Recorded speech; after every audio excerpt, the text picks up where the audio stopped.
कहानी की शुरुआत होती है गार्डन से, जहाँ पर आर्सन और रेजिना खड़े होते हैं। रेजिना थोड़ी घबराई हुई होती है क्योंकि उसको याद रहता है उसकी पुरानी ज़िंदगी। अब आर्सन उसके सामने आगे बढ़ता जाता है। उसके बाद फिर वो अपने जेब में हाथ डालता है और रेजिना को लगता है कि वो उसको मारने वाला है, तो वो सेल्फ डिफेंस के लिए अपने हाथ आगे कर लेती है। बट नहीं, वो रेजिना को प्रपोज़ करने वाला होता है। प्रपोज, उसने रिंग निकाली होती है, एक डायमंड रिंग। उसको देख के रेजिना बहुत ज़्यादा शॉक हो जाती है और वो रिंग दिखा के उससे पूछता है, विल यू मैरी मी। इसको सुन के तो वो बहुत ज़्यादा कंफ्यूज हो जाती है कि अब मैं क्या करूं, क्योंकि उसको याद रहता है उसकी पहली वाली ज़िंदगी में जब उसने ये नावल पढ़ी थी तो उसमें रेजिना का बहुत बुरा हाल हुआ था, क्योंकि आर्सन ने एक का मर्डर कर दिया था और उस मर्डर के बारे में रेजिना जानती थी। उसने वो मर्डर गलती से देख लिया था।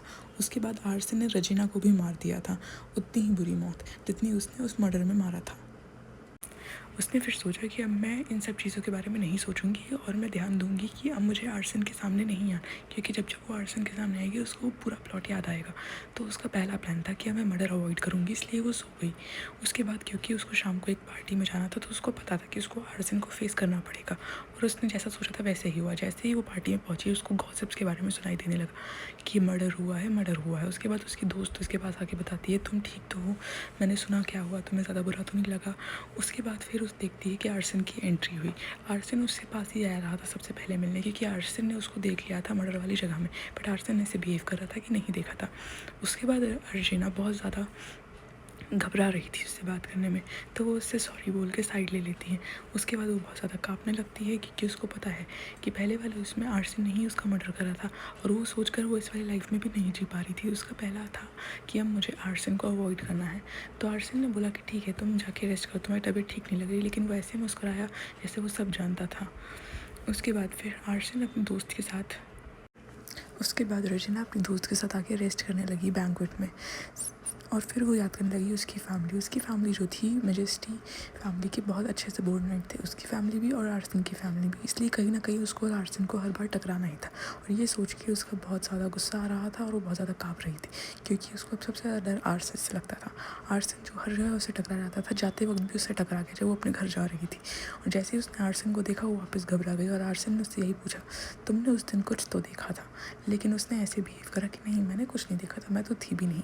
उसके बाद फिर वो वापस दौड़कर पार्टी में आ गई, और जैसे ही वो पार्टी में आई उसने उसकी जो दोस्त है वो बोलती कि तुम्हें क्या हुआ, तुम्हारी तबीयत तो ठीक है, कि तुम बहुत ज़्यादा कमज़ोर दिख रही हो और बहुत ज़्यादा पीली पड़ गई हो।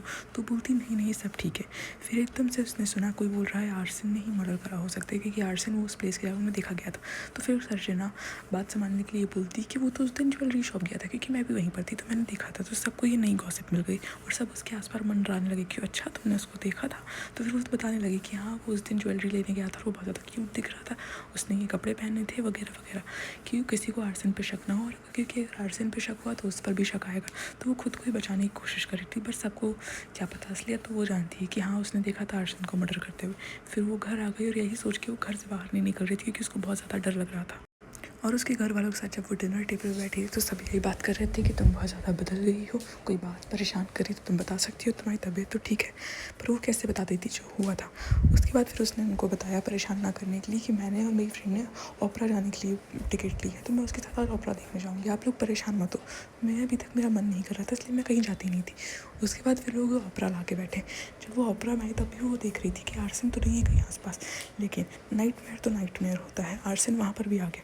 जैसे ही वो रेस्ट रूम जाने लगी उसने देखा कि आर्सन उसके बगल में खड़ा हुआ था, और जैसे ही उसने आर्सन को देखा वो और ज़्यादा घबरा गई। और फिर उसने घबराते घबराते ही आर्सन से पूछा, आप यहाँ क्यों आए हैं, आप भी ओपरा देखने आए हैं। और फिर वो सोचती कि जैसे जितना मैं उससे भागती हूँ उतना ही मेरे पीछे आता है। और फिर अगले दिन उसके लिए एक डिलीवरी आई, बेसिकली एक गिफ्ट आया जो आर्सन की तरफ से रेजिना को था। वो गिफ्ट देखकर पहले तो रेजिना बहुत ज़्यादा कंफ्यूज हो गई कि उसने भेजा क्या।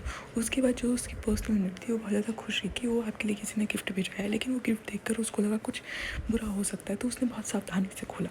लेकिन जब उसने वो गिफ्ट खोला तो उसके अंदर एक बहुत ही ब्यूटीफुल सा डायमंड नेकलेस था। उस गिफ्ट को देखकर वो बहुत ज़्यादा शर्मा गई। उसके बाद फिर उसको बताया उस गार्ड ने कि आपके लिए एक लेटर भी है। उस लेटर में उसने सोचा कि पक्का इस लेटर में कुछ बुरा लिखा होगा, लेकिन जैसे ही उसने पढ़ा उस लेटर में बहुत ही खूबसूरत हैंड राइटिंग से उसके लिए लिखा था एक पार्टी इन्विटेशन, और नेक्स्ट पार्टी में आर्सन चाहता था कि रेजिना वही नेकलेस पहने। फिर वो नेकलेस लेके अपने रूम में जाने लगी बहुत ही ज़्यादा डरी हुई कंडीशन में। तो उसका भाई उसको मिल गया। उसका भाई पूछता क्या हुआ तुम्हें, और उसके भाई ने जब वो नेकलेस नोटिस करा तो वो पूछता ये तुम्हें किसने दिया। तो रेजिना बात घुमा के बोलने लगी अरे भाई कुछ नहीं है, तो बस ऐसे ही है, मैंने ऑर्डर करा था नेक्स्ट पार्टी के लिए। और फिर वो दौड़ कर अपने रूम में आ गई। जैसे ही वो अपने रूम में आई वैसे ही वो देखने लगी कि बहुत सारे इन्विटेशन आ रखे हैं उसके लिए। तो फिर उसमें से एक इन्विटेशन उठाती है और समझ जाती है कि ठीक है मुझे इसी में जाना है ये नेकलेस पहन के। और वो बहुत ज़्यादा रिग्रेट फील करने लगे कि मैं उससे मिली ही क्यों।